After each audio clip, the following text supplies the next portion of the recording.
So welcome to the webinar on using local public-private partnerships to create more reliable and resilient infrastructure. Thank you, Camelia, for these introductory words.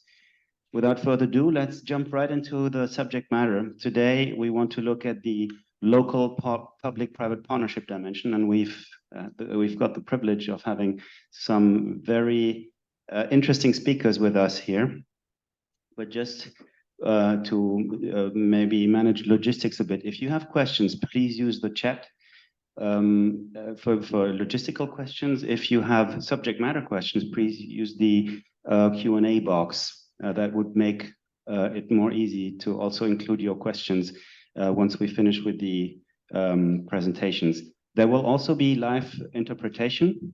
To change that, you just need to change the channel at the bottom of the navigation panel. And the recording will also be provided after the webinar.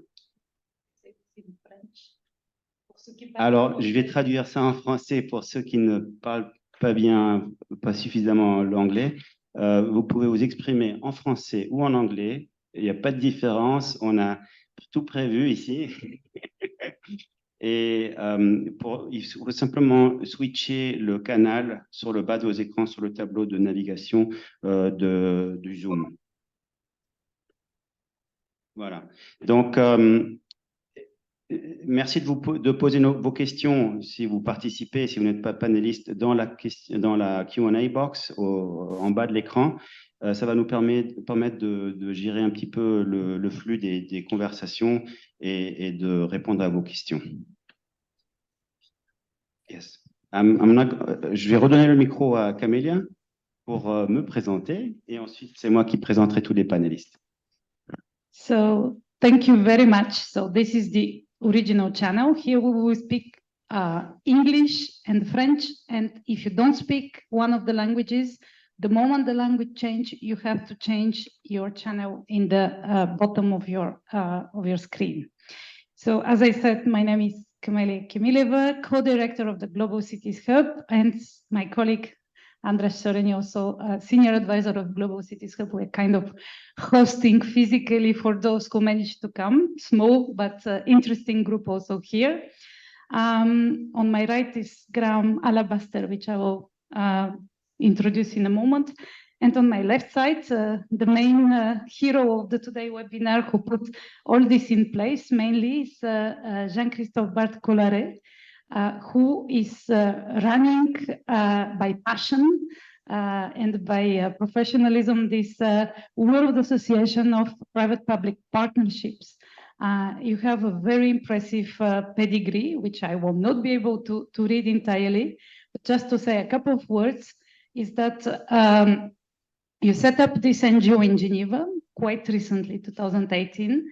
And before funding the organization, you were the contract manager and senior legal advisor in the high-tech industry and worked on large infrastructure projects, namely with Bombardier and SBB, CFF. This is the Swiss Railways, basically, impossible acronyms, but important Swiss private-public partnership enterprise. So you were trained as a banker in Germany. You studied in Strasbourg, Saarbrücken, Lausanne, and Tübingen. That's why you speak all the languages in Europe. And that you are now as executive MBI in ESSEC and Mannheim Business School. And so you also became a commercial mediator 11 years ago and dedicated to helping prevent conflict and resolve disputes through interested-based negotiations. Member of the board of Fédération Suisse de Mediation, so mediation is your file, and also a jury member for the Swiss Mediation Prize for companies and institutions, as well as the initiator of the Swiss B2B mediation practice community. That's part of your pedigree. And I met you in this UNECE private-public partnership group, which we will mention, but we don't have a representative, almost as if you are the representative. And with this, with no further ado, you're the main moderator of this event, so giving you back the floor. Okay, I can introduce also Graham, who is dear friends, so Graham is engineer, water engineer, and also engineer of a long practice over the 5 continents of the earth. But today he is the representative and the head of the United Nations UN Habitat Program and Fund here in Geneva. He's head of the office in Geneva. And also, as I said, dear friends, we do a lot of things, but mainly for us for today, we initiated 3 years ago this Geneva Urban Debates, which without further ado, I will give you the floor to introduce and also complete introducing yourself. Thank you very much, Camelia. Hello, everyone. It's an absolute delight to be here in this series of urban debates, which are, as you know, picked by the Global Cities Hub and Habitat as a sort of impartial forum to discuss critical issues in urban development. So today, of course, is a topic that's high up the agenda. But just by way of background, just in 1 or 2 minutes, I mean, we're seeing now, we all at UN Habitat, and many of you know about the rates of urbanization around the world. But of course, now it's become much more complicated because of the climate emergencies, unfortunately, because of the conflicts going on and the migration of people. There's a lot more pressure on infrastructure, services, and housing. And as a result of that, the inequities globally, even in the more developed regions, are getting more and more pronounced. Also, as urban areas expand, this is happening in an unplanned and haphazard manner. And, one statistic that I quite like to quote is that 60% of the urban space that will exist in 2050 has yet to be built. Of course, that varies depending on where you are in the world. So that means, and why does that have relevance to what we're talking about today? If we are to match the provision of infrastructure and housing and services with that explosive urbanization, there has to be different ways of looking at how these things are financed. Because as you know, the inequities have caused huge resource constraints from many local authorities at the local level. So they're looking for new ways to fund and support projects. And this is one of the ways where public-private partnerships can be so important. And of course, many of you, of course, are familiar with these ideas. They've been around for quite some time. But currently, there's whole new loads of opportunities opening up to extend what we see as traditional public partnerships to include other stakeholders. And really, for me, this is one of the only ways that we're going to meet this this challenge of providing services, particularly infrastructure, but also things like health facilities and the like, by using innovation in PPPs to do that. So, of course, this is a subject which is right at the heart of UN Habitat's core work. And we're delighted, Jean-Christophe, you and your colleagues have brought together this really impressive group of speakers. So I'm going to stop there. I do have to leave early, unfortunately, but I very much appreciate the organisation of this meeting, and Habitat's very proud that it can be on the urban debate agenda. So I'll stop there and thank you very much. And thank you very much, Graham, as the point of the co-organizer of this Geneva Urban Debates. I represent the Global Cities Hub, which is an initiative for a platform to inform, but also to act with the local and regional governments on various issues, which we find in Geneva, but we also find globally as huge and important topics. One of them being the private-public partnerships, trying to have more action at the United Nations in the regulations with agencies like UN Habitat and others, but very importantly also with actors which are not related to the United Nations, such as the World Association of PPPs and the World Economic Forum, to name a few.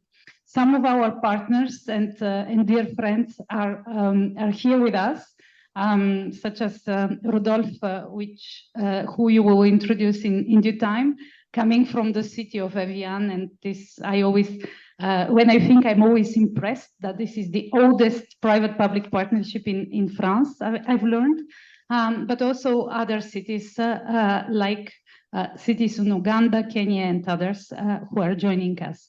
So in order to conclude, very happy to have this Geneva Urban Debate on PPPs.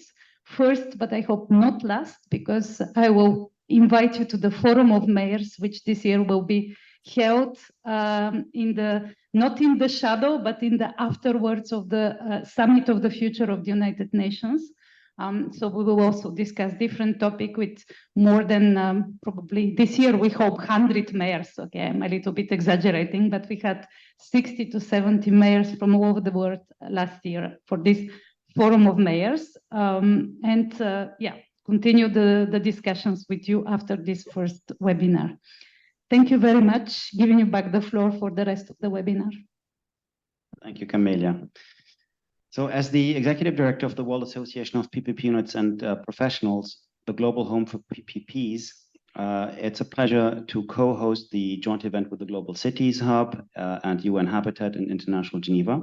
At WAP, we've built a global network of 450 public-private partnerships professionals, of which we have 61 local, regional, and country government PPP units and around 40 global partnerships over the last 5 years.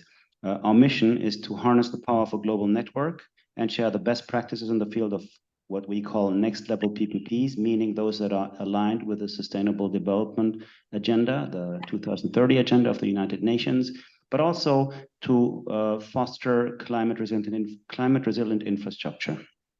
And we believe that is so crucial because aligning with the Sustainable Development Goals actually helps to de-risk these long-term public-private partnership arrangements and in infrastructure. Public-private partnerships are an important tool, as we've just heard from Graham, to bridge the fiscal limitations many local governments encounter to provide essential infrastructure for their constituents.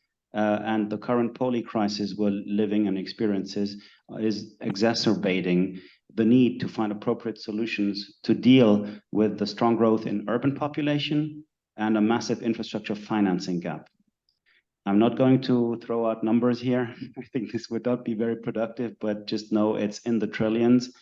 And for today's debate, we will consider as public-private partnerships the delegation of a public service to a private entity that finances, operates, and maintains the social or physical infrastructure for a defined duration, also known as the concession period, on behalf of the state. So generally, one distinguishes the government paid and the user paid model. Those are the two big families. Around 5% of public infrastructure is financed in form of a public-private partnership. And unfortunately, a very high amount of projects are aborted for all kinds of reasons. Unattractive for private sector, lack of bankability, political instability. It may be an imbalance also in the risk allocation or unrealistic expectations by one of the project partners, insufficient knowledge and experience in public administration, unclear governance, roles and responsibilities, just to put out a couple of reasons why doing a PPP can be challenging.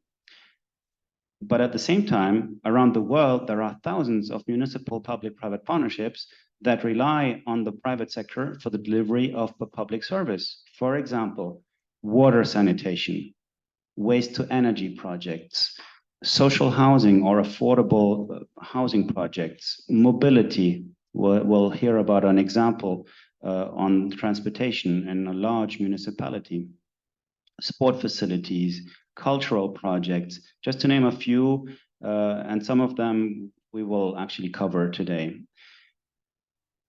At WAP, what we believe is that we need to support a new generation of public-private partnerships, one that actually delivers value for society, and not just the classical value for money approach, but we need to go beyond.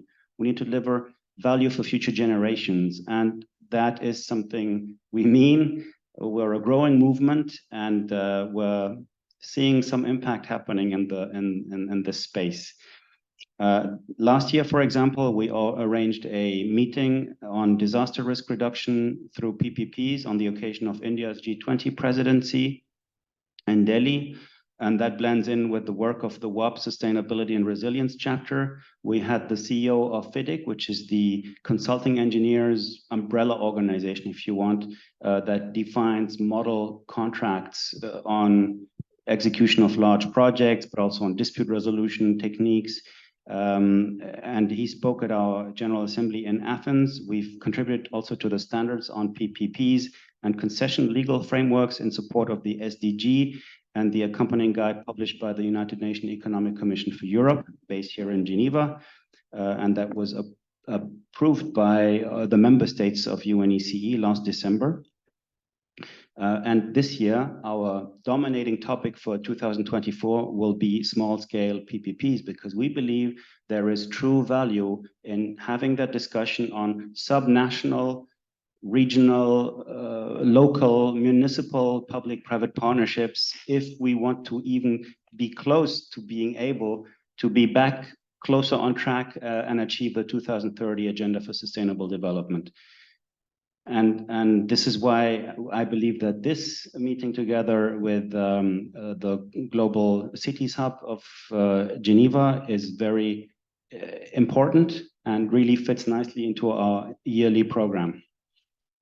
Now, let me come to our the most important people here, the protagonists of today, which are the speakers. That's Professor Cédric Dupont, Hélène Bakula, Jim Mugunga, Rodolphe Barbarou, François Bergère, and last but not least, Charlotte Boutboul and Hila Otmar Keil, to cover the important aspects of resilience and reliability in local public-private partnerships in this Geneva urban debate. I will introduce them in a moment. The duration of our debate will be around an hour and a half. We hope to wrap up the discussion around 4:15.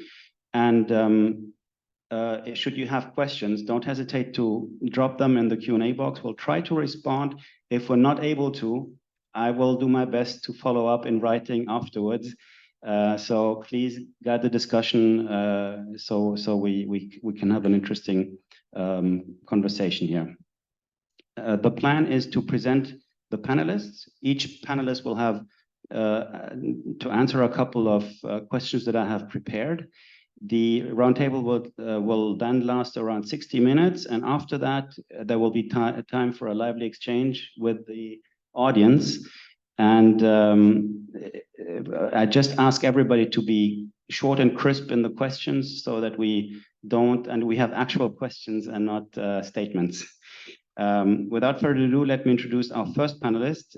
Cédric Dupont is a professor of political science at the Geneva Graduate Institute and specializes in international cooperation, negotiation, and economic factors on global and regional levels. Vous avez la parole, Professor Dupont. Thank you, and I may actually just use English, as I almost never lecture in French. Sorry about that. So thank you for the invitation, Jean-Christophe and Camilla. As I told you, I'm surely not an expert on the very specific PPPs at the local level, but I always study it from the governance perspective. And where I come close to PPPs on my work on investment arbitration.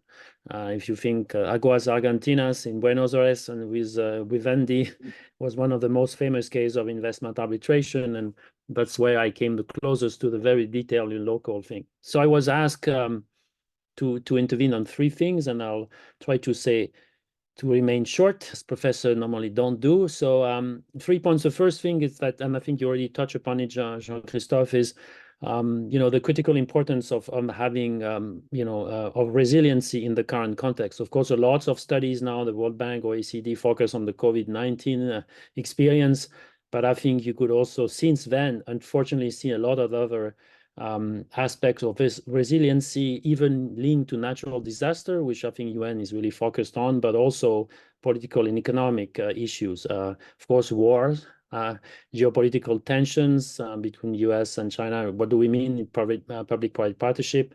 And also, financial crisis, and our Greeks in the room online, understand why some critical infrastructure in Greece were actually saved or sold, whatever you want to it, by private capital. So I don't think I need to really say more, but the only thing I would say as a political scientists that, of course, the resiliency to natural event is key. But as we have seen since 2020, resiliency to other type of major event is key. I was speaking of Argentina with the new president there. We don't know how much the peso will be devalued, but that, of course, is really critical for if you are a private investor, particularly if you come from abroad and want to see the financial, basically, sustainability of the project. So that's more my angle, but of course, I know in the room there are people that are more focused on natural disaster. The second aspect was to say, so why would we think that PPP are particularly well designed for being resilient when we speak of infrastructure and critical infrastructure?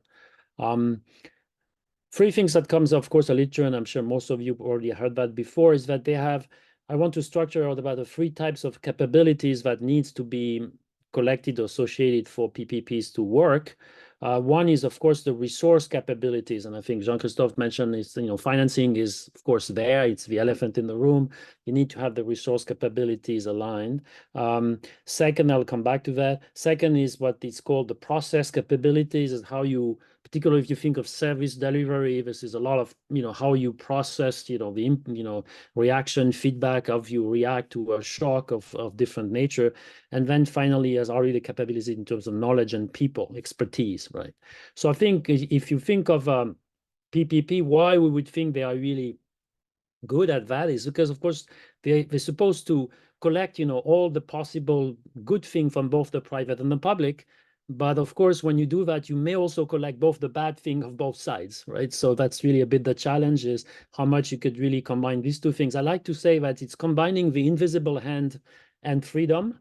But the problem is that often in the PPP, the invisible hand may be too visible, and you think it's going to basically strangle you, and you have to combine these two. So it's a very nice, basically, combination, because you put additional money. If you think of a state, if you have a disaster, your financial ability is almost immediately affected. So you hope that, the private sector would help you, as they would do it even back then in Florence with Venice and in the Middle Ages. We would expect the rich people to come to the rescue of the state in case of difficulty. The process capabilities, you would have here both the legitimacy brought by the state, so the social license to operate, so to speak, and of course the expertise of the private sector in managing finance in often a much more, let's say, responsible way than the states. I say often, but not always. I guess we're in Switzerland, and I know that finance is a big thing in the federal government, and they're very keen not to overspend or too badly spend. And then the people and knowledge capabilities, that's the innovation apart. I think Jean-Christophe mentioned that is of course the private sector. This is where innovation is at the forefront. So this is why PPP on paper is a bit the silver bullet, the magic bullet that we will have to see.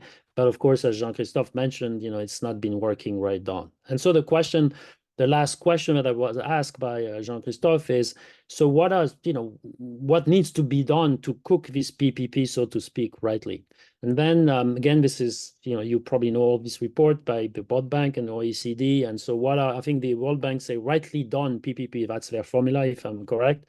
And so basically to summarize, really, just to be very quick, two things. First is that you have to, as they say, mainstream the life cycle approach. So you really have to take this long-term perspective to get into something which is long-term, and you have to manage this long-term process in terms of imagining the future, trying to really think about possible events, and then try to, of course, take the value for money. But I think, the sense in quality of service that would be permanent along the road, along the time. Sorry for that.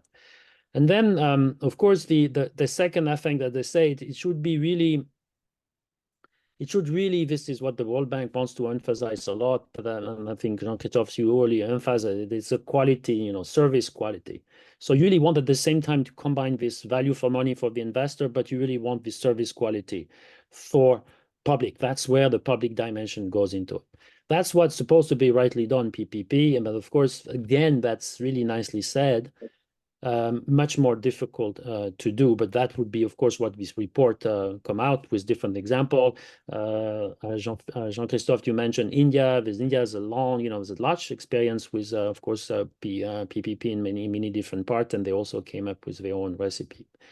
Given that time is short, I was like, and first I should have apologized. As I told the tour organizer, I have a busy day, so I could escape my basically research retreat with my large group of research for about half an hour. So I'll have to be something very impolite, is tell what I think I wanted to say and then leave, which means, it's not really what should be done in the round table, but they accepted that. So I think, the blame is on them if you want to blame.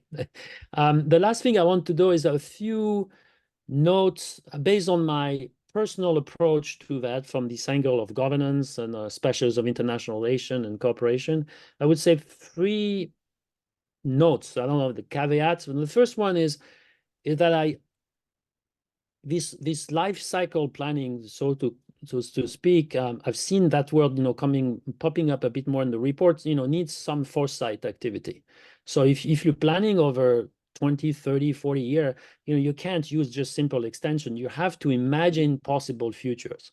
And so I think I've seen it, particularly in the World Bank recommendation, that to do foresight, imagine a few possible worlds, and how you would basically address them, either if you plan, you think you're going to one of, let's say, 4 or 5 different worlds, and you deviate, how do you do? And how you manage this foresight, which normally is done for 10 to 15 years, not more. If you have a project that you have to plan for 40 years, you have to do a sequence of foresight.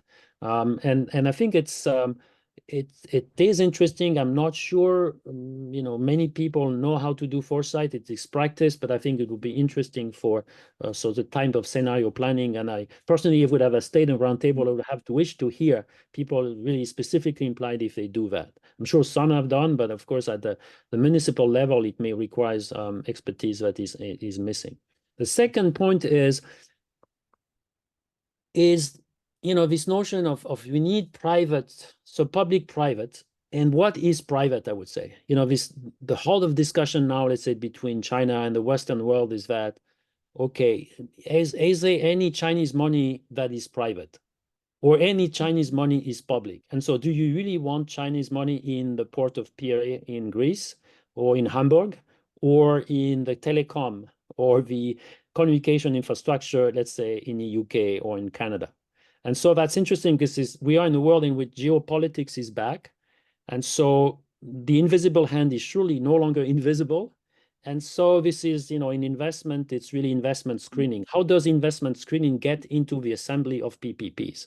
At the world where, mistrust is regaining between powerful countries.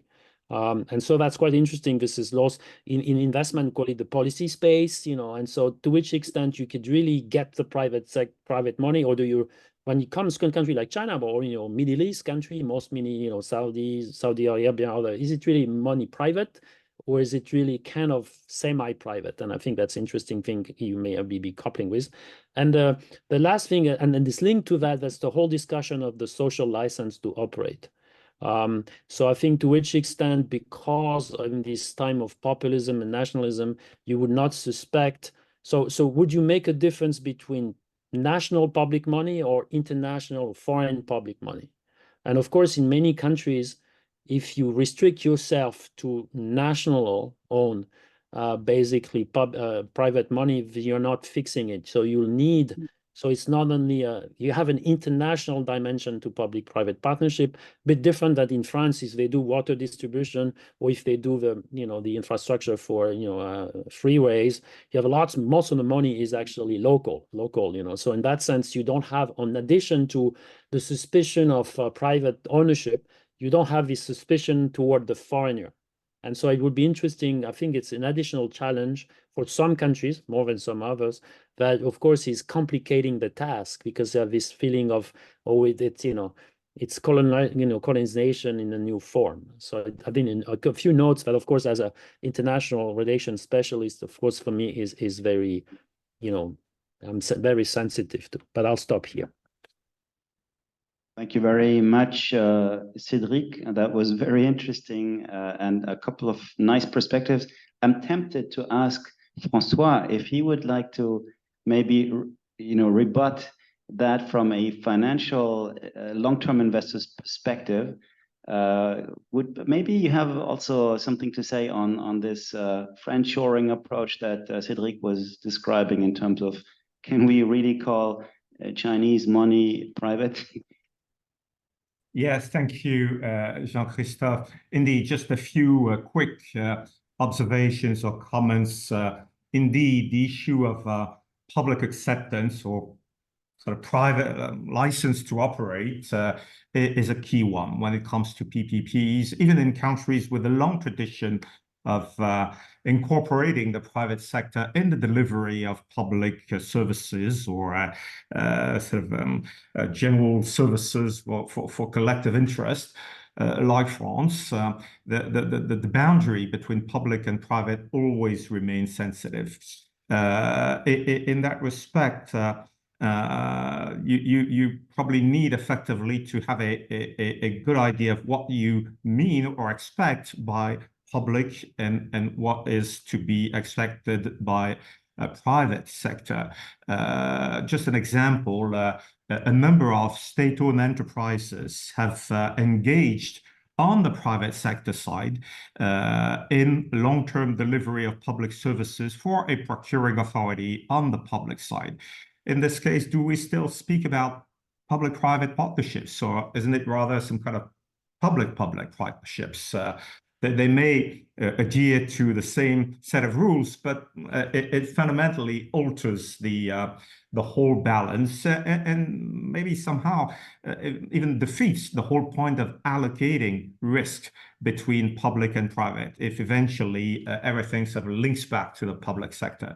So definitely a delicate issue, in particular in emerging markets, which may not have the kind of big private players needed to engage, finance, and operate significant infrastructure projects.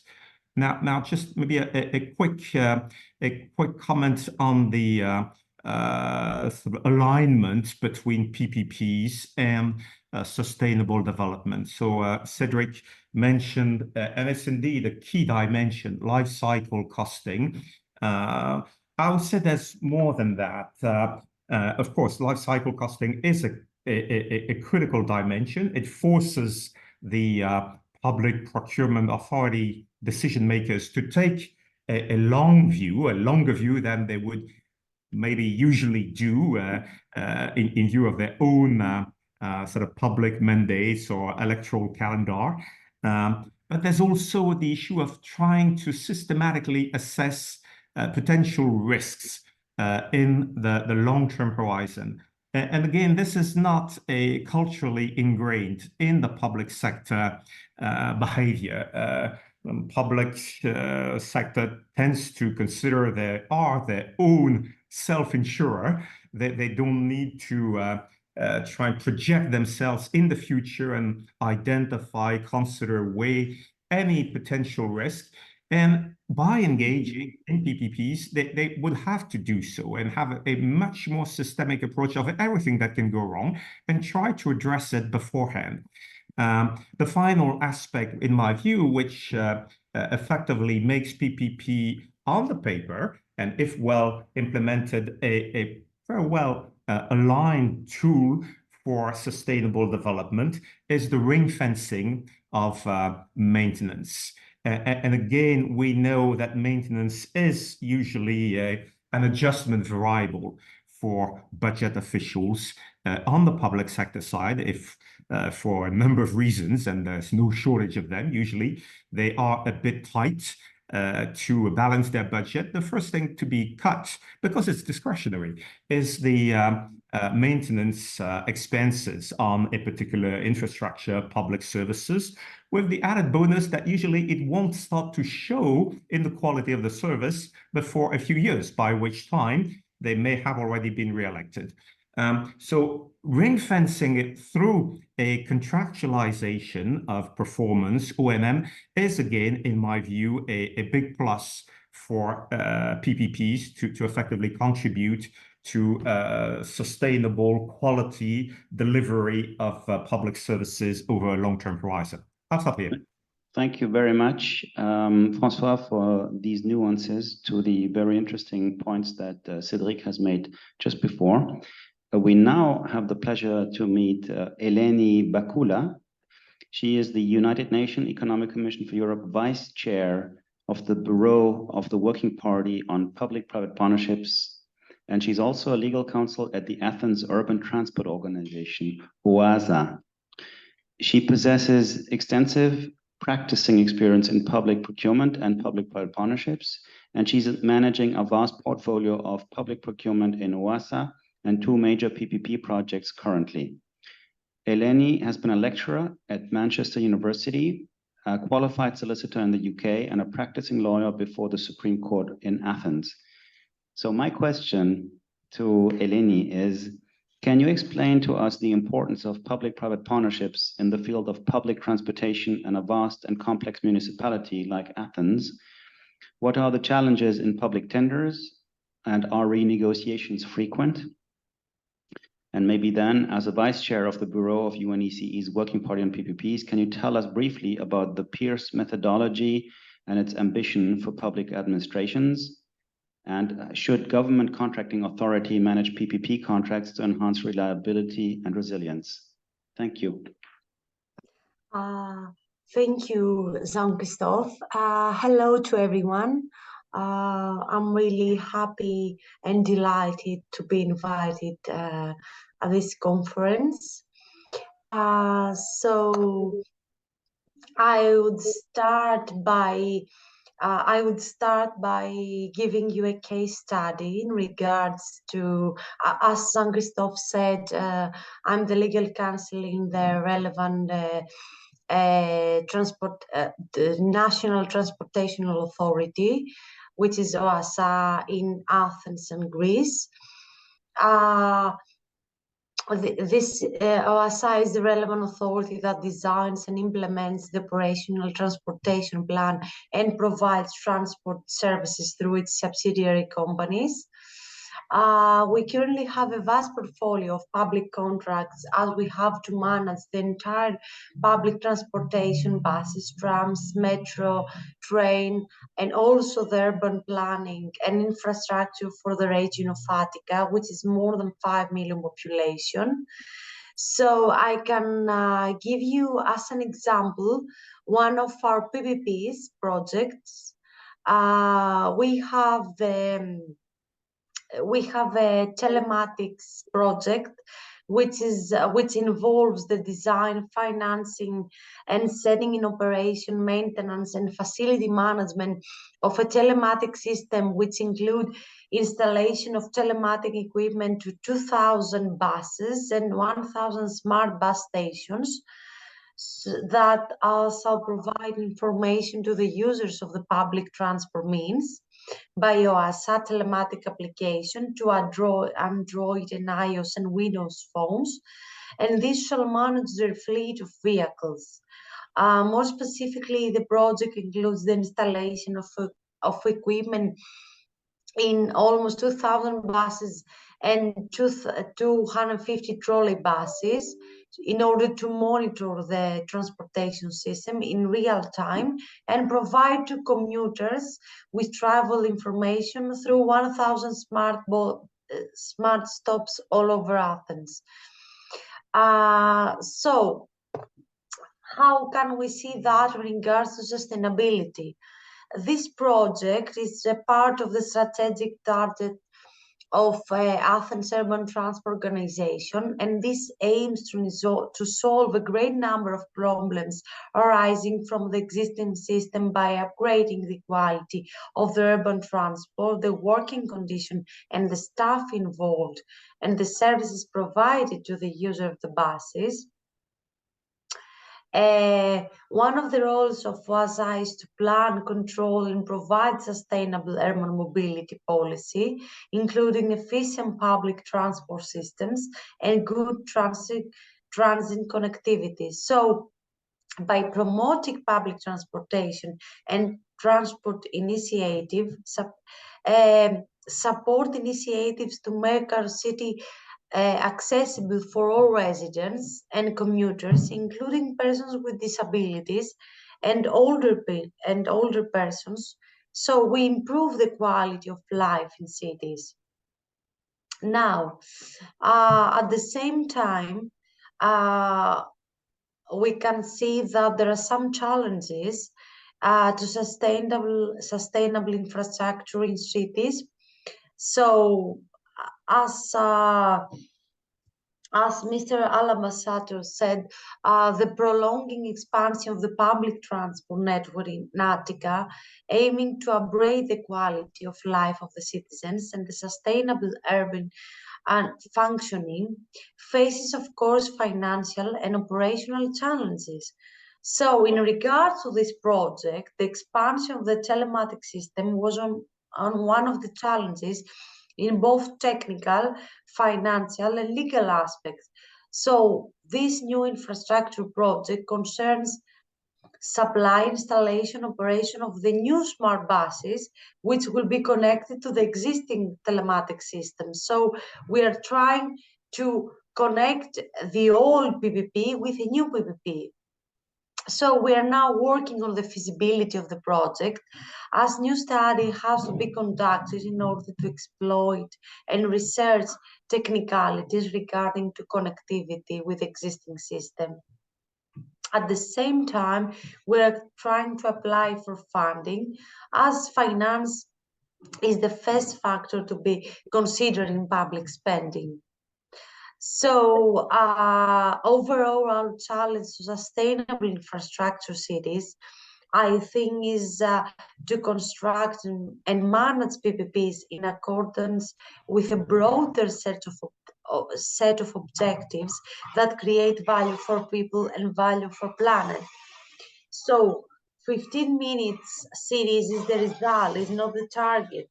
The target is to preserve the planet, the humans and the animals and the communities, so we can have a sustainable and decent life. Now, in regards to public tenders and public procurement, so there is an EU legislation. There is EU legislation in regards to both public procurement and PPPs. So we have the directives 24/2014 and 25/2014, and we have also the directive about concession 23/2014, and we have also in Greece our PPPs national laws, which is integrating the EU law. At the same time, as a public authority, we have to use the EU public tender platform, and at the same time we have to abide with EU competition law. So I would like to say by experience, both experience and theory, that we have to keep a constant balance between the public good and private competition. So public authorities generally cannot negotiate in the way a private sector can do that. We have to set our technical standards for the public good, but at the same time, as I said, we have to justify all these specifications that we set, because they may create breach on competition law. So every specification we set on the public tender has to be specified has to be justified why we specify in that area, so we can keep in balance with competition law. At the same time, we have also to abide by the Council Directive on requirements for budgetary frameworks of the member states and the Court of Auditors. So this means that all the member states, they have to justify all the financial and budgetary frameworks. Now, there is a question that we used always to discuss on academia. Is it always to go for a PPP? There is a balance, and it depends on the circumstances. If it is better to go for a PPP, or if it is better to go for just public procurement, or if it is better to keep it in-house. So it depends on the matter and the issue and the specificality of the project. It depends also on the expertise and the budget of the public authority. And then there is a balance. What is the best way to go? Now, in regards to UNECE and public-private partnerships and infrastructure evaluation and rating system, the so-called PIERS system, this is an evaluation methodology for the Sustainable Development Goals. So I don't want to be too much technical. I will try to give you just an idea. As you all may know, the Sustainable Development Goals call for different forms of partnerships, including PPPs, as a tool to close the infrastructure gap. But the complexity in the design and management of these long-term public-private arrangements also presents some limitations and challenges.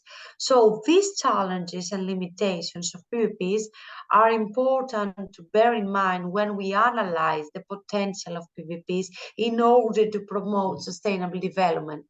So in order to realize their social value beyond their economic value, as some colleagues said, PPPs need to be fit for purpose.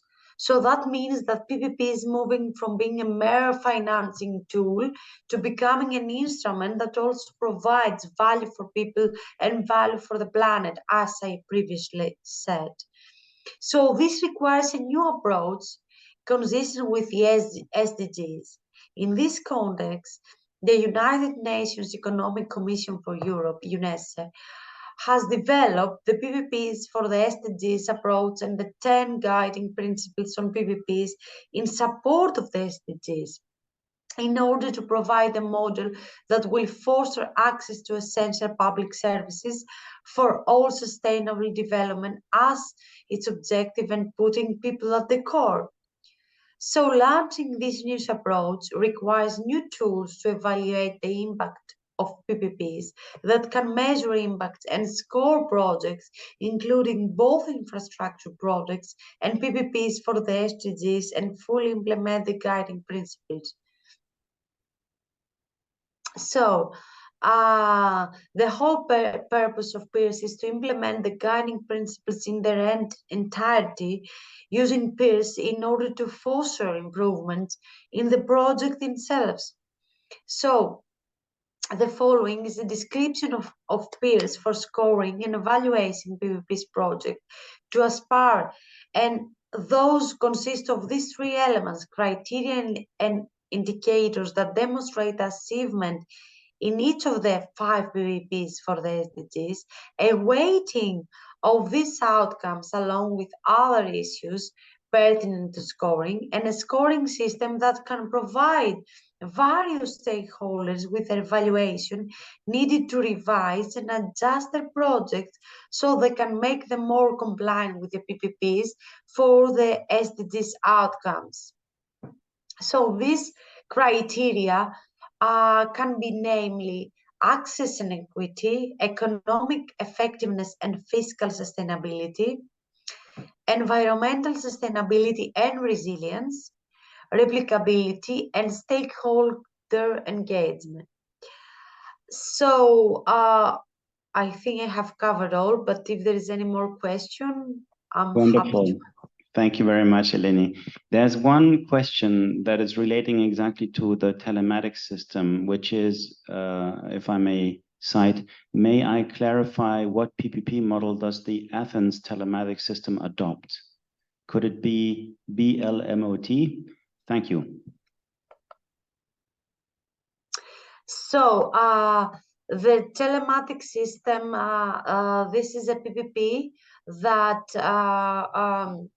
the design, financing, setting in operation, maintenance, and facility management is all to the private sector, and there has been an equation of what public authority has to pay every month, but essentially public authority is not paying, but the private company deduct that from from all the ticketing. So every month there is a calculation of the amount that has to be paid, but at the same time we have deductions. So the deductions concern the maintenance, or the response to the maintenance, or the response to the problems, and the damages that may occur, and the response to the damages. So there is a very complicated equation as to the limitations of the payment. So if the payment, let's say, is 100 euros, for example, per month, we have to deduct all the limitations and damages, or the private company has to deduct the wrongdoing of a public authority. So every month there is a payment due, if I answer your question. Yes, thank you very much. And before we get too dizzy with all these numbers, I suggest if you have more questions specifically on that topic, write to contact@wap.org, and we'll be in touch with Eleni to answer your more specific questions. Thank you very much. We now come to Jim Muganga from Kampala, Uganda. Jim Mugunga is the Executive Director of the PPP unit of the Republic of Uganda. He has extensive experience undertaking public and private partnerships through the use of various modes, including divestitures, concessions, and joint ventures, and acquisitions, among others. Prior to taking the lead of the PPP unit, Jim was part of the Uganda team that was responsible for the country's privatization process and delivered into partnerships over 300 Tier 2 public sector entities. My question to our dear panelists, Jim, can you share with us how African subnational PPP units prepare PPP projects? What tools does the central PPP unit provide as a conduit? And what are the key risk allocation arrangements and contractual provisions in reliable and resilient PPP transactions?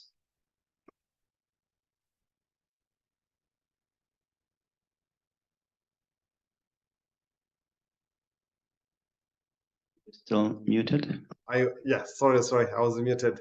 Thank you very much, Jesse and colleagues on the panel, and those who are participating. Allow me to, Jesse, to just start slightly before that, on the comment that was made about whether it's Chinese money or any other state money into. I think this discussion is as old as we've discussed both the PPPs and any other acquisitions and ventures.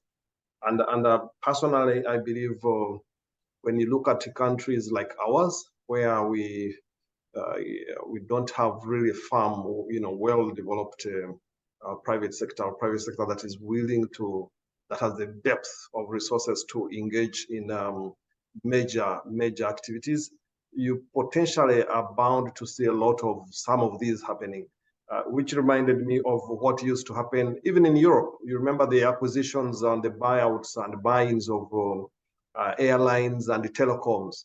You saw a lot of national entities from other countries getting into these concessions, and I think the needs and the size tended to speak to this.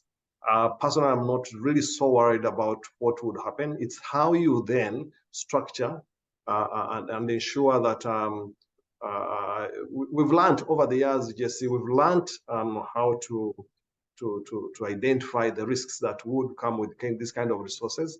and we've learned, how to put those walls in place so that we are not as exposed. But it's a very interesting discussion.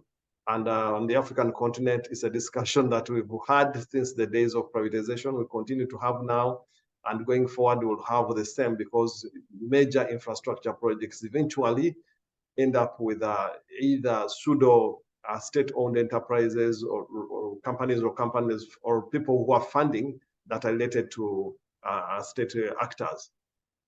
So having said that, allow me to go to the question, how do we on the African continent prepare PPPs at subnational level?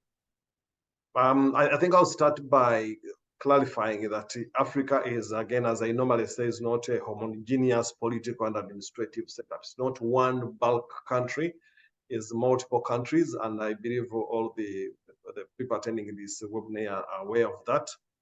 But the uniqueness of Africa, we have various impacts. They range from colonial to political to constitutional to legislative that have impacted the way we are set up at administrative level.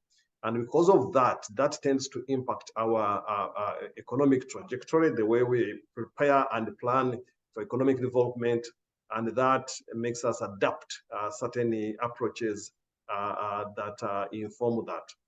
Now, in countries where you have subnationals and you have a federal system of government, you then realize a semi-detached kind of approach to undertaking PPPs. But in most countries, you still retain what I normally refer to as an umbilical cord kind of arrangement. You still have a relationship with the center as you prepare. So our subnationals often into smaller units, things like districts, cities, municipalities, and others of the kind. And these units have, in some instances, in some countries, decentralized power, which means you can exercise mandate to do certain things up to a certain level.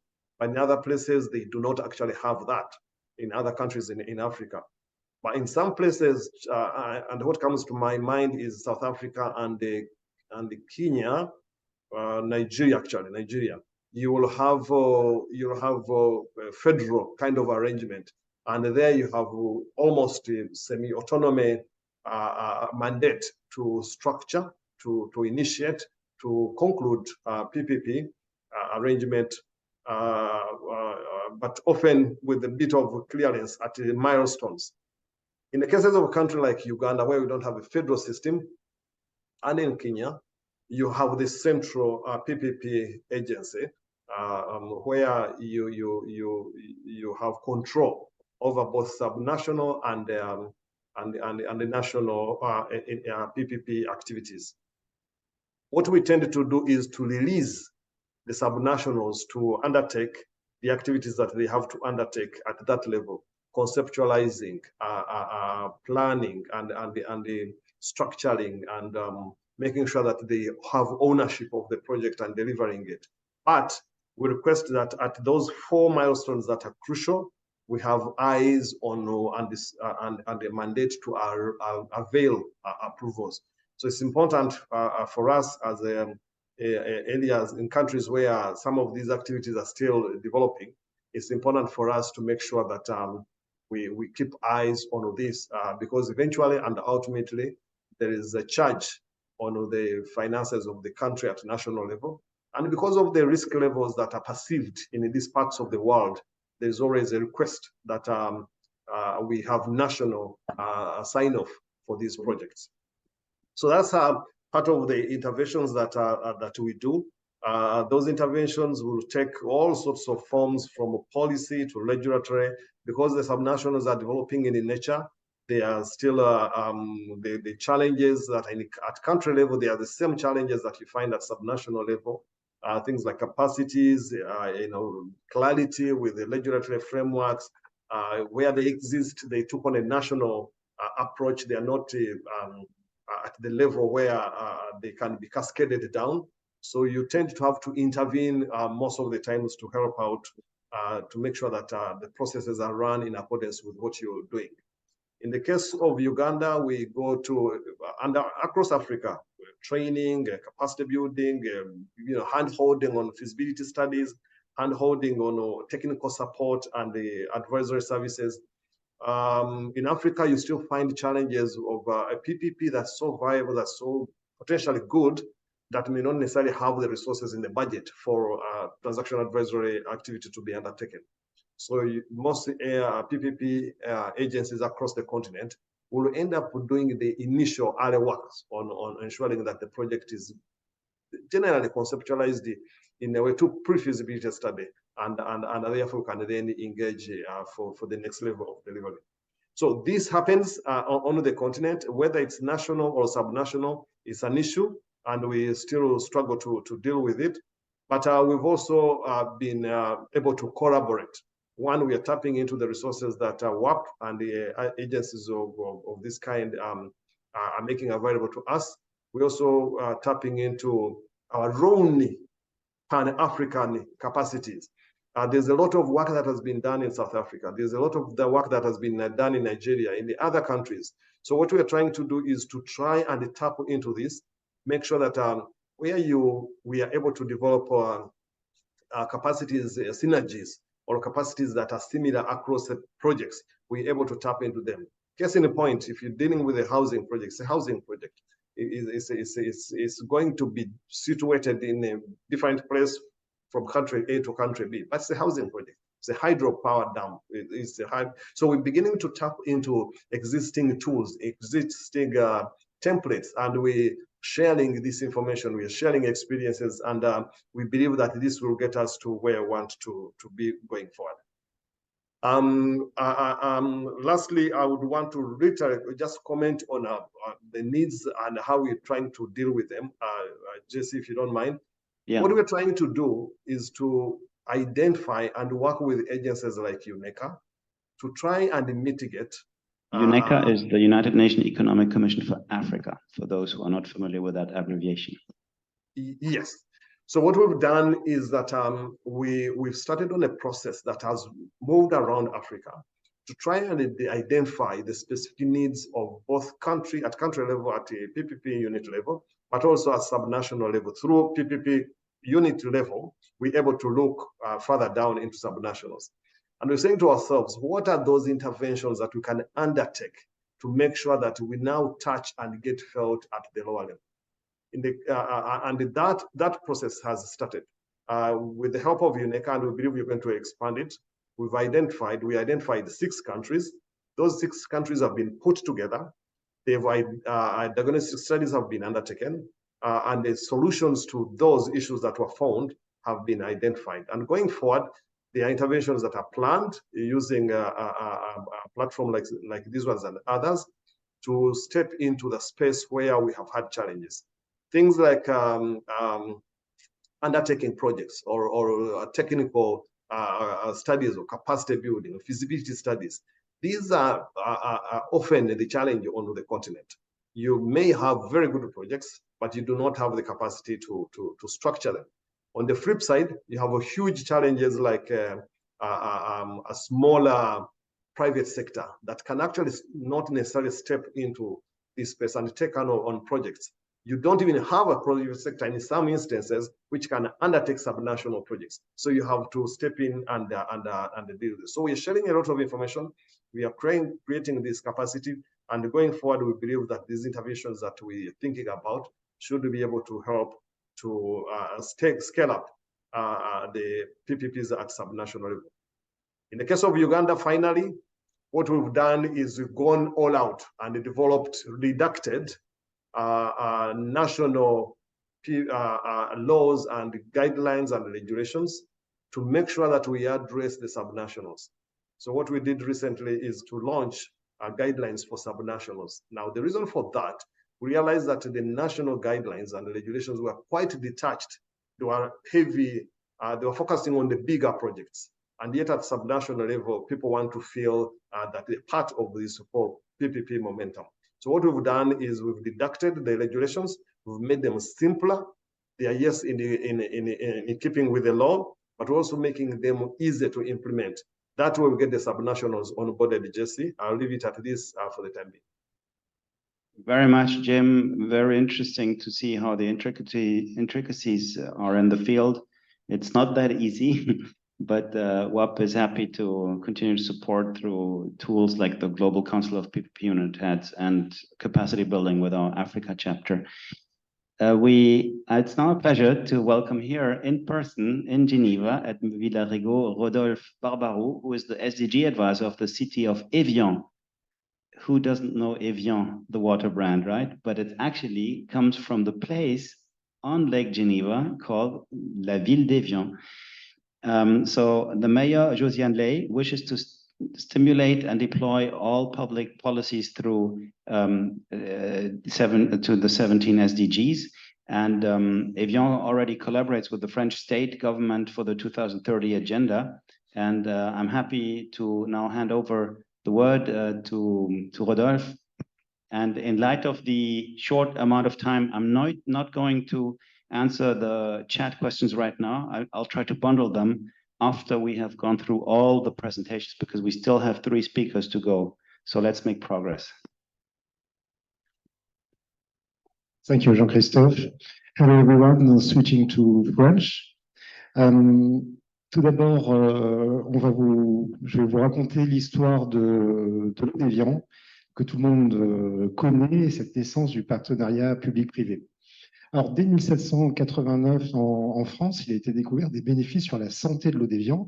C'est des bénéfices confirmés un siècle plus tard par l'Académie de médecine et même avec un prix à l'exposition universelle. Et ces effets bénéfiques sur la santé vont donner lieu à un partenariat progressif autour de l'exploitation commerciale de l'eau d'Evian. Alors, dès 1826, pour information, la mise en bouteille était déjà réalisée dans des cruches en terre. En 1827, et c'est vraiment intéressant, donc on a la naissance du premier établissement thermal, l'activité touristique, ce qu'on appelait la Belle Époque en France. Alors, au-delà des objectifs de développement durable, l'objectif 6, on avait déjà l'objectif 3, c'est-à-dire la bonne santé et le bien-être qui était présent. En 1829, la Société des eaux d'Evian est créée, et c'est ce qui va nous intéresser particulièrement aujourd'hui. À partir de 1892, la ville d'Evian, propriétaire de la source, donne à bail, moyennant une redevance, donc la source à la société. C'est le contrat public-privé, qui est certainement le plus vieux contrat français entre une collectivité et une entreprise. L'eau est commercialisée en bouteilles de verre, et ça aussi c'est intéressant parce que ces bouteilles sont fabriquées par une entreprise, une verrerie, qui va donner progressivement donc l'entreprise Danone, donc entreprise aujourd'hui internationale et cotée en bourse. Alors, que peut-on dire aujourd'hui de la division eau de Danone, dont fait partie Evian? Il faut savoir que c'est le numéro 2 mondial de l'eau en bouteille avec 18 milliards de litres par an, donc juste après Nestlé. Ça représente 17% du chiffre d'affaires de l'entreprise Danone. L'eau d'Evian, vous le savez, est vendue partout dans le monde. Elle est associée à un produit haut de gamme. Mais ceci étant, 40% des ventes sont réalisées en France. En 2022, la société a réalisé un chiffre d'affaires de 1,6 milliard avec un effectif de 2000 salariés environ. Alors, la question qui nous occupe aujourd'hui, c'est comment ce partenariat public-privé a pu se préserver au fil du temps. Je vais essayer d'y répondre. Le point d'intérêt, c'est que dès le départ, le tourisme se mêle à l'économie. En effet, dès le début du XXe siècle, il y a eu un premier fort attrait pour cette ressource, comme on l'a vu, aidé par une convention qui a autorisé l'exploitation de l'eau, avec un reversement à la collectivité de dividendes et de bénéfices pour financer en retour les infrastructures d'accueil touristique, routières, sportives, qui bénéficient également aux habitants d'Evian. Et au développement de la ville dans son ensemble. Et c'est ça qui est intéressant, c'est-à-dire que là, on est dans un modèle gagnant-gagnant, où l'entreprise va venir financer, certes, l'attractivité vers son eau et vers ses infrastructures, mais que ce sera au bénéfice des habitants et de la ville dans son entièreté. Alors, les relations restent cordiales, mais parfois tendues au cours du XXe siècle. Alors, il faut savoir que le minéral d'évian va prendre encore plus d'essor dans la deuxième partie du XXe siècle, avec une augmentation de l'attractivité de la ville qui a généré des besoins nouveaux. Et donc, la ville a demandé une renégociation de la convention, ce qui a pu aboutir.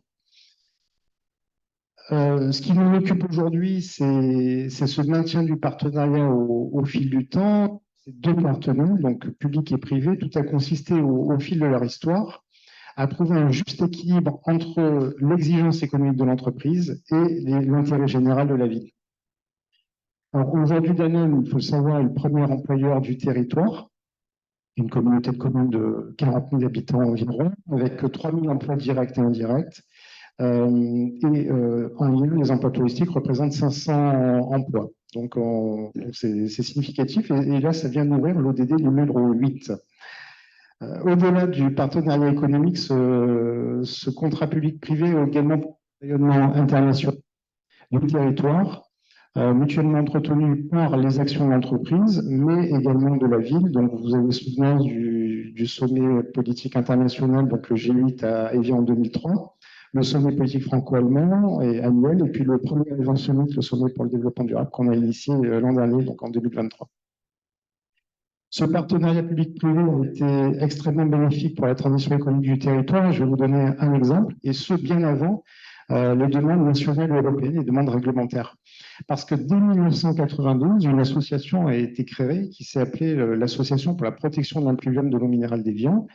L'impluvium, c'est la zone de captage des eaux de pluie, hein, c'est ça. C'est un peu comme l'entonnoir. Et donc, cette eau de pluie ensuite va cheminer jusqu'à la source qui se trouve à Évian, et ça n'est plus d'une quinzaine d'années pour cheminer. Voilà. Et donc, cette association a eu pour vocation la préservation de l'environnement et de la ressource en eau de l'ensemble du territoire. Et ça a été un partenariat très fort entre la Société des eaux d'Évian, et là, on parle de 13 communes du territoire et de 50 agriculteurs, donc acteurs sociaux et économiques. Là, c'est vraiment très fort parce que l'enjeu va être double, c'est-à-dire maintenir les surfaces agricoles, notamment les prairies, donc, qui sont des zones d'infiltration en eau, mais également qui sont très favorables au climat, on en parle beaucoup, et en développant des pratiques agricoles qui sont respectueuses de la qualité de l'eau et respectueuses des sols, des populations et du vivant. Voilà, donc là, on est sur quelque chose de très fructueux. Et donc, plus de 20 ans auparavant, on était déjà sur un territoire qui était durable de ce point de vue-là. Petite incise sur le droit français, parce que depuis 2019, donc l'État français a validé la création d'entreprises à mission qui ont un rôle sociétal au-delà de leurs intérêts, au-delà de l'intérêt économique des associés. Il faut savoir qu'en 2020, donc, la société Danone est devenue la première entreprise à mission française cotée en bourse. Aujourd'hui, quel challenge pour ces deux partenaires qui sont imbriqués depuis des siècles. Vous savez que la ville est engagée pour les 17 objectifs de développement durable. C'est le projet de Madame le maire, comme le soulignait Jean-Christophe tout à l'heure. Et on doit répondre collectivement à des enjeux sociaux, environnementaux pour permettre un futur souhaitable aux jeunes et futures générations. C'est la définition du développement durable, le rapport Brundtland de 1986. Alors, aussi, aujourd'hui, le modèle économique de l'entreprise peut interroger sur 3 points. Tout d'abord, c'est le lot de toutes les entreprises mondialisées qui réalisent des exportations, mais à l'empreinte carbone. La question du contenant en plastique. Et enfin, on l'a abordé également donc avec l'introduction, donc tout ce qui est ressources en eau, bien commun.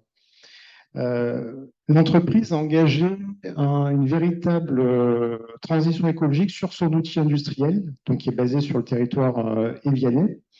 Mais ce que la ville entend aujourd'hui, c'est d'être encore plus aidée sur l'accélération des projets écologiques qui sont nombreux sur le territoire. Alors, dans ce type de partenariat public-privé, l'équilibre reste précaire parce qu'il est lié à une vision et des valeurs qui doivent être identiques ou au moins compatibles. Et ça peut devenir complexe au fil du temps. Alors, la ville et l'entreprise en sont conscients. Donc le dialogue est extrêmement régulier, que ce soit avec la Société des eaux d'Évian ou au-delà avec le groupe Danone. Peut-être sur la partie... Merci. Pour Rodolphe, on va tout de suite passer au prochain panéliste. Je donne tout de suite le mot à François Bergère. François Bergère is the executive director of LTIA. LTIA is the Long-Term Infrastructure Investors Association, and he's also the CEO of Fast Infra Group that promotes sustainable development and infrastructure through public-private initiatives. He has a long and diverse experience in public management, project and infrastructure finance. Previously, François served as the program manager at PIERS, which is a multi-donor program at the World Bank Group, and as the head of the French PPP unit, Mission d'appui au partenariat public-privé in the Ministry of Finance, which he set up and managed. He was also a senior auditor at France's National Audit Office and managed infrastructure investment funds in Asia and Europe. And François holds a degree from ENA, École nationale d'administration, HEC, hautes études commerciales, Business School and University of Paris-Sorbonne, and had authored various publications on PPPs. My questions to François are, what makes subnational PPPs interesting or challenging for long-term investors? And what are the challenges from a long-term perspective? Can you also explain to us how this new sustainable infra labeling system comes into play? Thank you very much, François. Thank you, Jean-Christophe. And let me begin with what makes subnational PPPs both interesting and challenging. So let's start with reminding that local PPPs, by definition, involve as a public partner a subnational entity. Can be, in most cases, it would be a municipality, but it can be any level of subnational government. Could even be a state-owned enterprise, actually, according to the literature on PPPs. That's a sort of first definition. The second sort of defining feature of local or subnational PPPs is that they're usually smaller in size compared to national PPP projects, and that sort of stands to reason. I mean, the scope covered by subnational governments typically deal more with social infrastructure, administrative buildings. You mentioned some of them, Jean-Christophe, earlier on, sport facilities, cultural facilities, water, sanitation, urban mobility, of course, street lighting and everything that goes with it, from traffic lights to festive lighting, street paving and parking, and to some degree social housing as well. So mostly social infrastructure.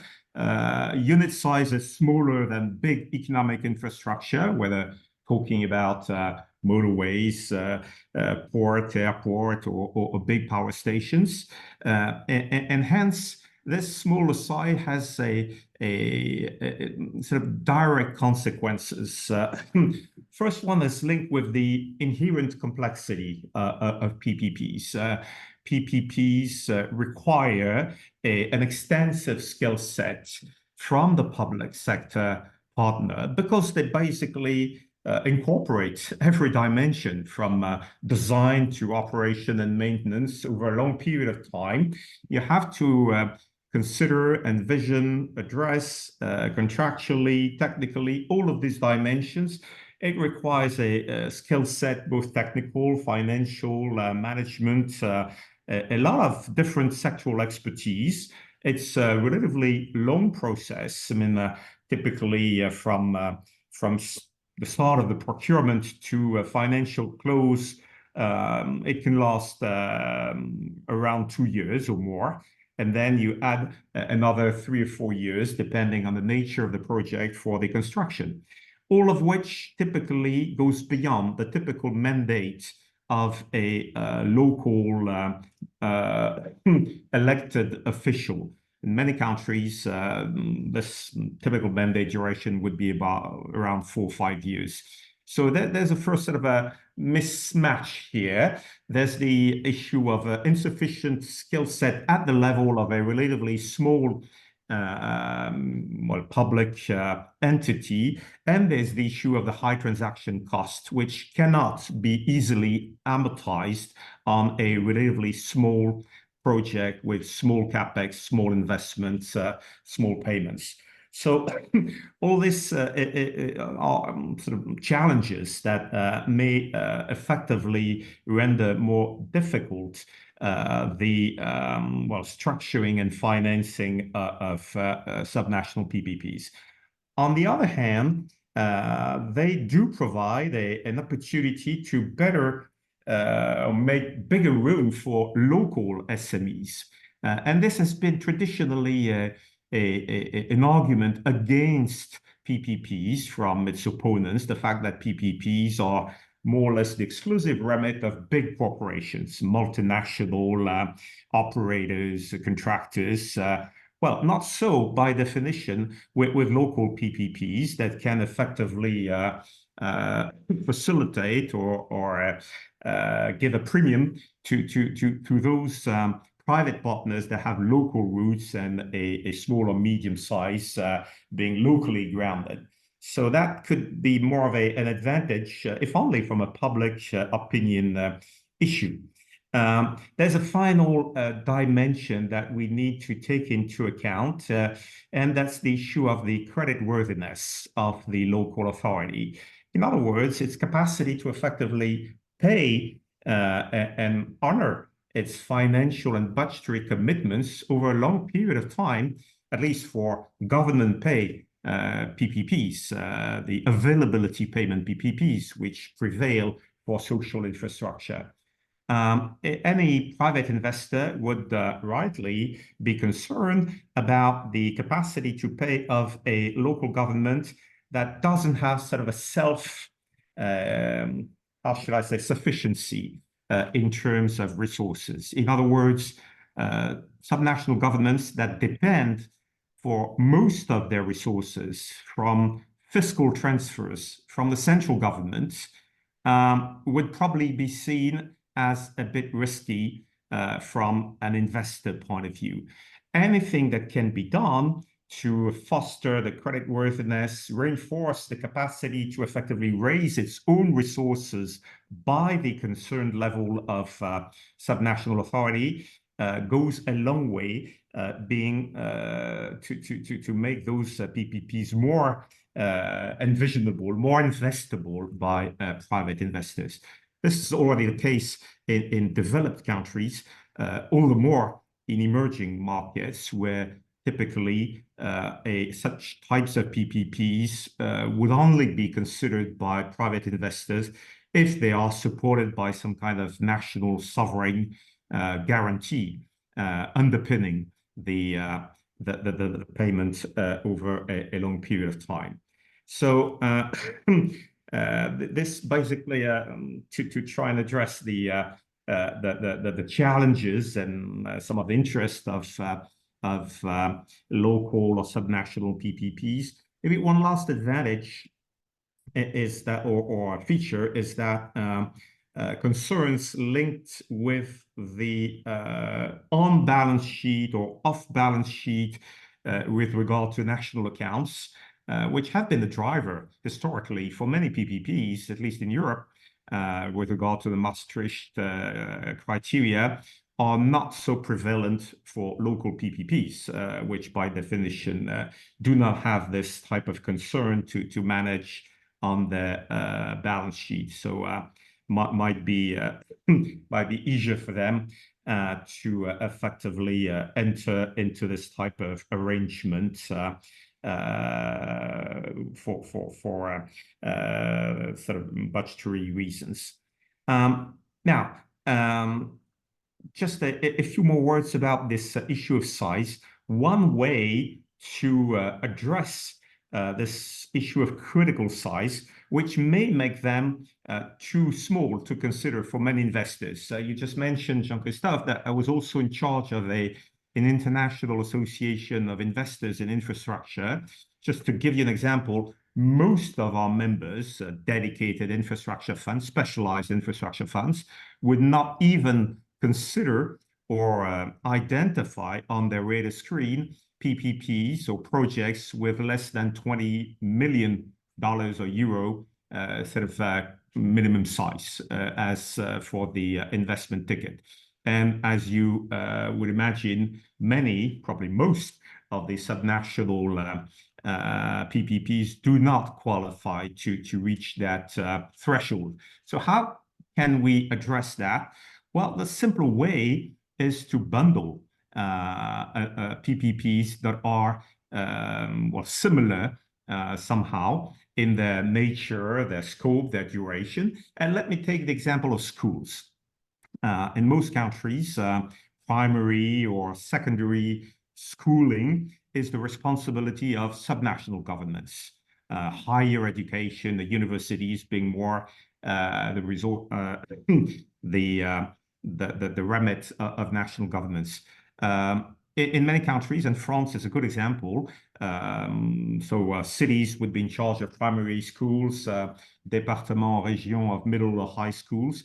And at this level, you can have a first level to allowing to bundle similar projects and have a sort of a critical mass series effect by spreading the cost of procurement over a bigger population of similar projects.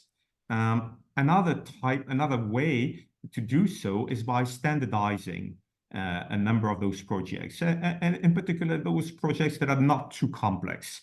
Let me take the example of street lighting. Street lighting is a pretty straightforward type of public service, one that can easily be delivered through PPPs. In fact, in France, the very first public payment PPPs were done for this type of project, street lighting. And it's not very difficult to think of a template contract, a sort of more standardized contract that would then also help decrease or spread transaction cost to a more palatable level.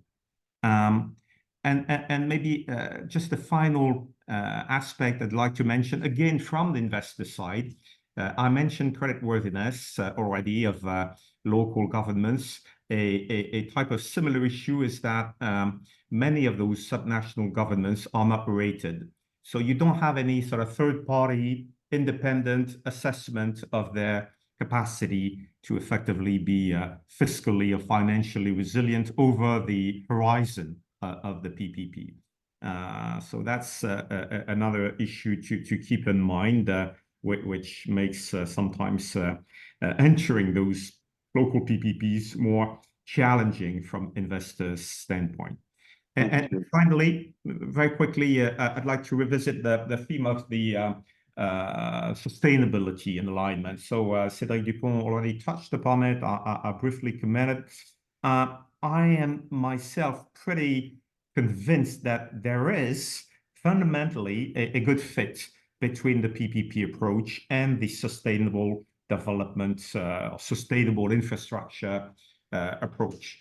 Mainstreaming a life cycle approach to an infrastructure project management is key to ensure value for money, lifelong affordability, and this is intrinsic, inherent, I would say, to the PPP model. So we discussed life cycle costing. We discussed the necessity as when you enter a PPP project to effectively identify and allocate as comprehensively as possible the various risks that may affect that project over the contractual term.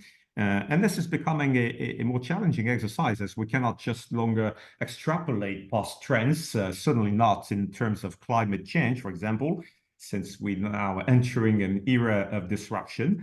But it proves to be a very useful exercise to effectively identify and try and address as much as possible issues linked with sustainability in a different set of conditions. I mentioned ring fencing of maintenance, clear contractually bound key performance indicators, highlighting areas that can and should be directly linked with sustainability. And fundamentally, again, I think the tool itself lends itself pretty well to incentivizing adaptation, mitigation, resilience in project design and delivery over time. Now, of course, and as for everything, the issue is about delivery, control, and implementation year after year. Thank you, François, for this interesting insights and the investor's perspective, which is always the nerf de la guerre, as we like to say. Now, let me go to our last tandem intervention here from Charlotte Boutboul and Hila Otmar-Keil. Charlotte has over 15 years of experience working in urban development and resilience in over 20 countries. She's been providing technical assistance in the field of infrastructure, housing, mobility, heritage, disaster preparedness, and recovery. Charlotte has been working closely with a wide range of stakeholders engaged in urban transformation, including private sector and public authorities, international NGOs, international organizations, and international finance institutions. Within the World Economic Forum's Center for Urban Transformation, Charlotte is leading engagement with over 100 cities worldwide, and she has also suggested that we have Hila Otmar-Keil with us, who is the Vice President today on social impact and at the Daniels Corporation, one of Canada's foremost developers and builders. And Hila will present a case study to us. Her role is focused on Daniels' mission to build inclusive communities by leveraging real estate development as a platform for positive social outcomes and city building. And since 2009, Hila has been working on the revitalization of Regent Park, a 69-acre community in Toronto's downtown east, which is being looked at around the world as a model for urban transformation.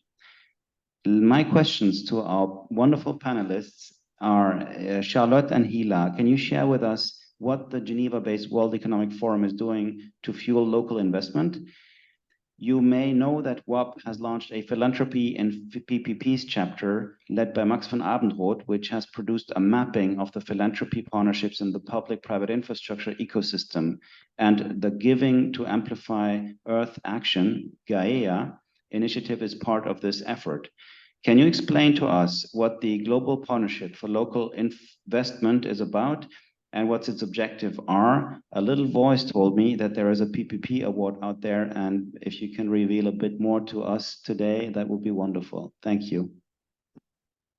Hi, everyone. Thank you very much for having us with you on this webinar. I'm just going to start quickly our presentation, just to frame that, you know, public-private partnership and public-private cooperation can take so many different faces. And at the World Economic Forum, we are the international organization for public-private collaboration, and we strongly believe that it's crucial to bring all the stakeholders on the table, business, civil society, academia, youth, media, and to really look at issue as an ecosystem. And that's something we have done at the forum since its beginning in 1971, when we start convening these communities. And with time, we grow different communities worldwide on different topics. And we also launched different centers based on the biggest global challenges that we are facing nowadays in the world. So I'm part of the Center for Urban Transformation. So the Center for Urban Transformation is one of the 10 centers of the forum. And what do we do there? We are really looking at the global challenges that you can face worldwide around like health, around affordability, around cost of living crisis, around infrastructure, and how can you address them in cities? Every big challenges always land somewhere, and generally in cities. And so our cities are at the forefront of addressing this challenge and being able to respond to them. So in the Center for Urban Transformation, we have different pillars. One is around growing local economy. The other one is looking at how we advance the net zero carbon goals. but also achieving nature positive cities. So how do we recalibrate the relationship between cities and nature? And finally, how do we improve our quality of life? And that's where you can find, like, how do we recalibrate also urban services? How do we ensure that we have services and infrastructures that are responding to the needs of the communities, that are long-term, that integrate also sustainability at their core? And so the Global Partnership for Local Investment that we are going to speak about today is one of these initiatives hosted under the umbrella of our Center for Urban Transformation. It's a partnership with the World Economic Forum and UN Habitat, and it aims to unlock critical investments in local communities through public-private collaboration. So what do we do with this Global Partnership for Local Investment? First, we mobilize international communities. So we are bringing together public and private leaders together in order to identify what are like the best practices, what has been successful, and how can we scale some very impactful public-private partnerships at the global level. Second one is scaling and try-tested models. So like we are going to take from these best practices, like what are like the essence, the quintessence of these best practices, and how can we translate them into strategies and guiding like model policies or white papers that will be able to share this knowledge and to be able to scale this to a global platform. And finally, how can we help to focus on certain cities and directly work with them in order to achieve this urban transformation through this innovative public-private partnerships. So Ila is here today because she's a awardee with Daniel Corporation and the Toronto Community for Housing Authority of this award that we have launched in partnership with UN Habitat, and that showcased a very interesting case study of PPP that brought a lot of social value, and that's something that's very crucial in our center. So thank you, Ella, for being with us and presenting your case study. Thanks so much, Charlotte, and thank you, everyone. It's a pleasure to be here. As is common in Canada now, I'd like to acknowledge the land in Toronto, which I'm joining from, which is the traditional territory of many Indigenous nations. I'm actually on the treaty territory of an Indigenous group called the Mississaugas of the Credit First Nation. So I want to just acknowledge that as I get started. And then actually share some slides to guide me in this discussion about Regent Park, which has been underway for 18 years now as a public-private partnership with the City of Toronto's independent arm's length housing agency. And I'll just share my screen here if folks can see that. And I'll put myself in presentation mode so you can see the full screen. Here we go. So just quickly a bit about Daniels. We are a fully privately owned company. We've been around for just over 40 years. We've built 35,000 homes in a range of tenures: high-rise, low-rise, rental, private market condominiums, and senior students, the whole sort of spectrum of housing. We have just over 400 employees, and we have about 20 developments underway at any given time. So we're quite large in that respect. Our partner in this project was the housing agency of the City of Toronto. In North America, they are the second largest housing agency after the New York Housing Authority. They operate almost 60,000 units in 350 communities. Their housing portfolio is valued at a staggering $9 billion. But given that it's social housing, it serves some of the communities that are most challenged in the city with low incomes. In their portfolio, the average household income is $15,000, which is quite below the national average, which is close to $50,000. And Toronto Community Housing provides what in Toronto and in Canada is called rent geared to income housing. So 30% of a household's income goes towards housing and not any more than that. The community we're talking about, Regent Park, is 69 acres. To give you a sense, it's about the size of 4 city blocks, right east of the downtown core in Toronto. It was originally constructed in the 1940s and 50s as post-war housing. There was 2,083 units, all of which were government housing, that housed around 7,500 residents. To give you a sense, an incredibly diverse neighborhood, very reflective of the Canadian landscape today. Just in this community alone, at the time of the revitalization in the early 2000s, there were 47 languages spoken. I believe today there are 72 languages, so remarkably diverse. And what was really unique about it is all the housing, those 2,083 units were government owned, including some of the through streets because of the design of the neighborhood. And you'll see a snapshot here. That's Regent Park in the 70s. And it was early in the 2000s that Toronto Community Housing, the public sector, actually initiated the revitalization. They had a close to $2 billion repair backlog because of the aging stock of housing.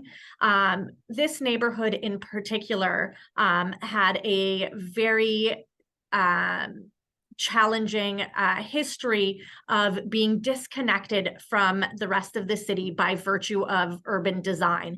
It was based on a planning rationale called the Garden City that actually took out the streets, did inward-facing buildings, which we'll see in this image here. All government housing passed down from the federal government to our provincial government and eventually the municipalities. So the housing was in a very deep state of disrepair. At the same time, the physical isolation led to social exclusion and the lack of opportunities. So very quickly, guns, gangs, and violence started to be synonymous with this neighborhood and really created a stigma of the perception of this neighborhood to the rest of the city. What was incredible, however, was resident advocacy that as early as the 1970s called for change, even though that change didn't come until 30 years later in the early 2000s.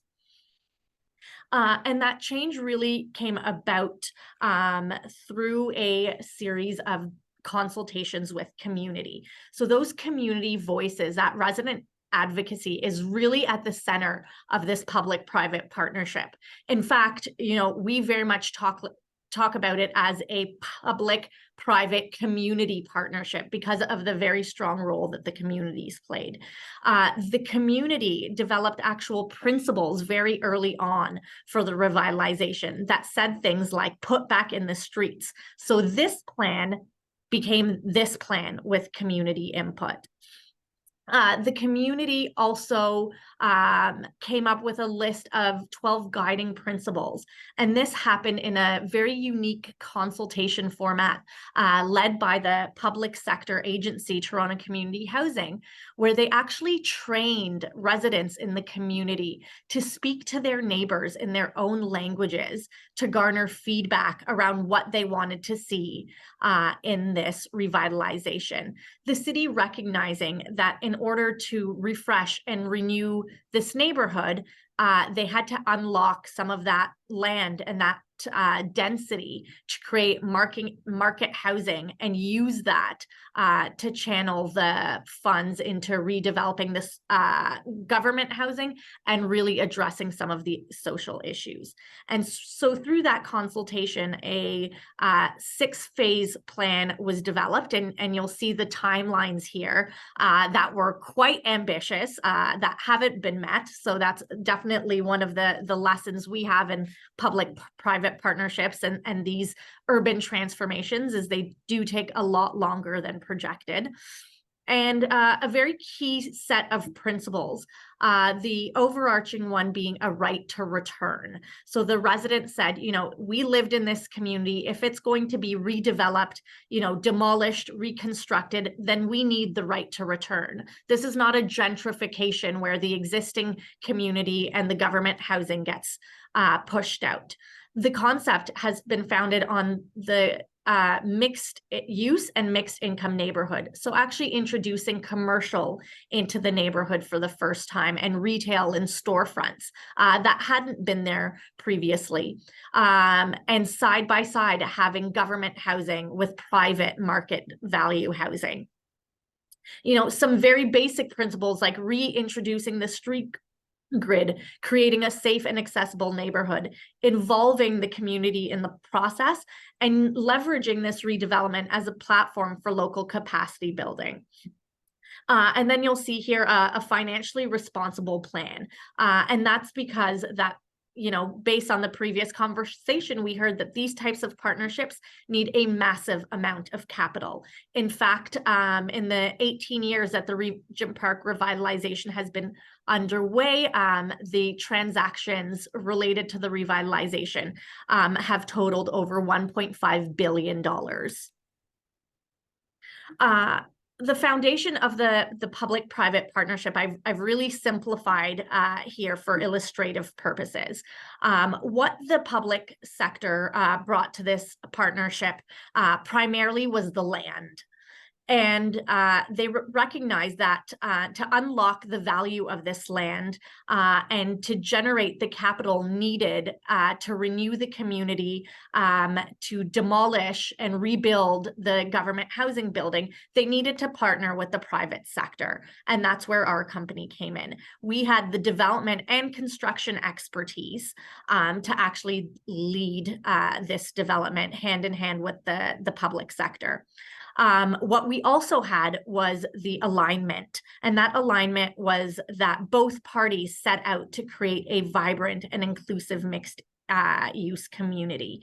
And that was evident very early on based on the principles that the community developed.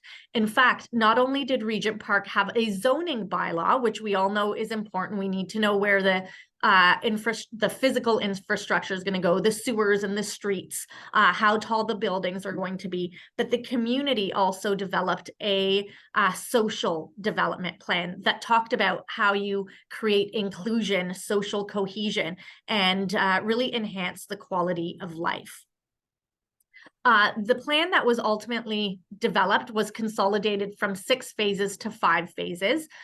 There will be, you know, we went from 2,000 units to 7,500 units. The population more than doubled from 7,000 to 17,000. Based on the right of return principle, all of those 2,083 rent geared to income units are being replaced with the addition of 5,500 market value units. What's also critical is the addition of new community facilities and physical infrastructure that really underpins a strong social infrastructure. And you'll see these numbers here. So to date, we've constructed over 3,000 of the market value homes, primarily in condominium ownership format, but also in purpose-built rentals as well. Over 1,200 of the rent geared to income homes have been completed. There's been seniors rentals, affordable rentals, and over 200,000 square feet of commercial office and retail space, which didn't exist in the community prior to the revitalization. This map is particularly important because you'll see that the quality of life hasn't been about building buildings. You know, we've been in business for 40 years. We know how to do that. I'm very confident that there's many private and public sector organizations around the world who know how to do that. The challenge has been, how do we make sure that this neighborhood is beyond the bricks and mortar, and that has the infrastructure based on community feedback to be successful? And that, you know, very early on were things like a bank, a grocery store, a coffee shop, very basic amenities that this community was lacking. You'll see on this chart that there's, you know, 4 different daycares in the neighborhood that have been created. There's a youth center, there are new athletic grounds, community centers, public parks, aquatic centers, restaurants, arts and cultural spaces, work-live studios for artists, all in an effort to really prioritize a strong social infrastructure that will underpin an inclusive and successful community. Some of the hallmarks of this revitalization are the socioeconomic diversity that we have introduced. So we've gone from, you know, folks living in social housing to those individuals living side by side in buildings with market value residents who own or rent their homes at market rates. And if you look at this photo, you shouldn't be able to tell what is government housing and what is market housing. I've pointed out the mix of activities and uses. You'll also see the mix of building types. We've got townhomes, we've got high-rise buildings, we've got mid-rise buildings. So we've really looked to do a mix that adds to the vitality of the city very seamlessly. And then mixing tenures, having condominiums side by side with government housing. We've also prioritized social and economic value creation for local residents, and that's been really important. The revitalization has really provided a platform to spend money often that we're going to spend anyway with maximized intentionality and be really purposeful about how we build our buildings, who builds our buildings, who designs them. And so in that respect, we've created over 250 jobs just in the retail sector. So as we've built banks and grocery stores and coffee shops, that's created jobs. We've created studios for artists. The private sector alone, our company, Daniels, has contributed $3.5 million to community initiatives and programs, like the festival you see here, celebrating an Indigenous festival in Toronto. We've also really leveraged our networks of construction contractors and architects and engineers and law firms and banks to bring another $7 million to the community to invest in programs. We contributed $4 million to the creation of the Arts and Cultural Center, which is now the heart of the community and becomes a place where the diversity of the community can be celebrated and showcased. It also provides affordable space to arts organizations. In construction alone, we've created 545 jobs and close to $7 million for residents of Toronto community housing. So these are residents living in government housing. We really focus on young people as well and how we provide them with career pathways. Our Moving Towards Opportunity program has invested close to $500,000 in employing youth and training them so that they have successful futures ahead of them. And we've done the same thing in the construction sector with $350,000 in local employment. We've also focused on hiring internationally educated professionals through this process.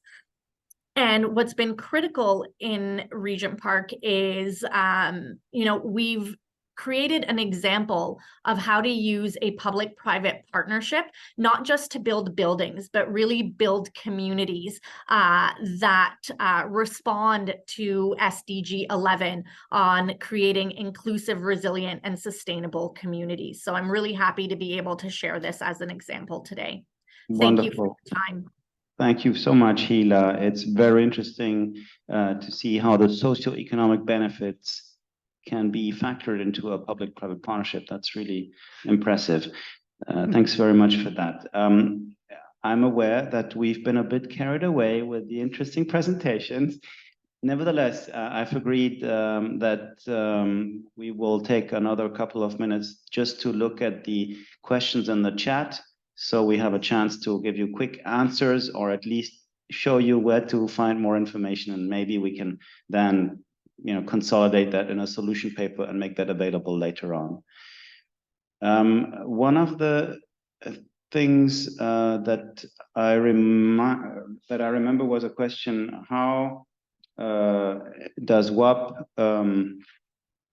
as an active organization in the multilateral system, onboard members? So we have different type of members. We have individual members who are PPP professionals of all walks of life, young PPP professionals below 35, only pay half of the membership due, and that is currently €100 a year, which is really as inclusive as we can be, because we have no external funding.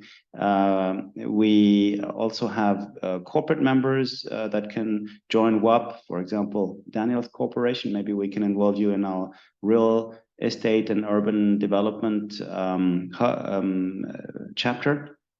But we also have, which is interesting for government PPP units, from municipal, from regional, or from national level, the possibility of joining WAP as a government member. And we have already 61 of these, and we encourage municipalities to also join WAP, so that you can also discuss in a casual setting what are your priorities, what are your challenges, specifically in the field of public-private partnerships. You can join us as a member at the General Assembly. This was what I remember in the question exactly. For that, you need to have membership rights. You need to be a member, obviously. So PPP unit membership is free for government entities. And I hope this answers your question. Then how can you get certified as a PPP practitioner? There is a initiative by the multilateral development banks called the CP3P, which is a public-private partnership self-study program. There are several accredited training organizations that are also members with WAP, and through a WAP individual membership, you can get a discounted access to the exam. There's a price for the exam that is taken by the organization APML that actually runs these certification schemes. So for that, just contact us once you've become a member, and we're happy to build the bridge for a CP3P exam discount.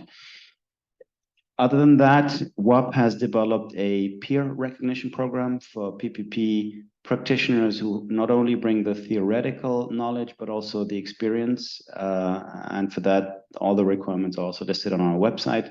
We're happy to further inform you on this community that is growing in this field and apparently encounters growing interest. What else? So what is the scope of our definition on local and small scale PPP? So we're just at the beginning of this initiative for 2024.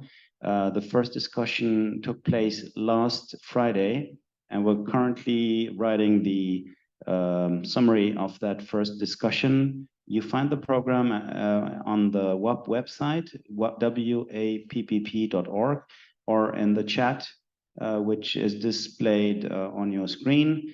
So you can simply click on it. We have a program that runs through the entire year, 2024. The objective is to have bi-weekly discussion groups.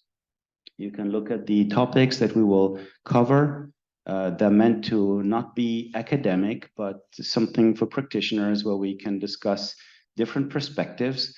And the idea is that this would lead to a joint report that would be then submitted to the Working Party on Public-Private Partnerships at United Nations Economic Commission for Europe by November.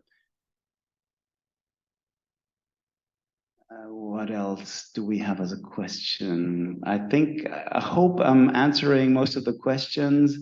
Should there be anything that is still on your heart, don't hesitate to write to contact@wap.org, 3P, because it's public-private partnerships. And with this, I hand over to our dear host, Andras, who's across the table from me, for the final words.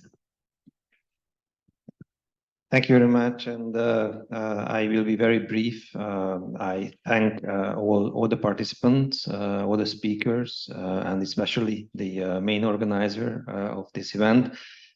For us at the Global Cities Hub, it was a real pleasure to broaden our scope of cooperation, because usually we work with cities, local governments, and international organizations. But this panorama was broader, and we were happy to have a global overview and concrete PPP projects in the same day. We saw different aspects from the national and the local government's perspective, from Uganda, from Evian, from Toronto, and also the investors' viewpoint with some examples from France. And we were really happy to have with us the World Economic Forum from the other side of the lake in Geneva, with whom we are working closely. And having these two organizations, the WEF and the WEP with 3Ps, was really a pleasure for us. Thank you for the audience, for the questions, and for your interest. And we will keep in touch for the future. Thank you again. Have a good evening.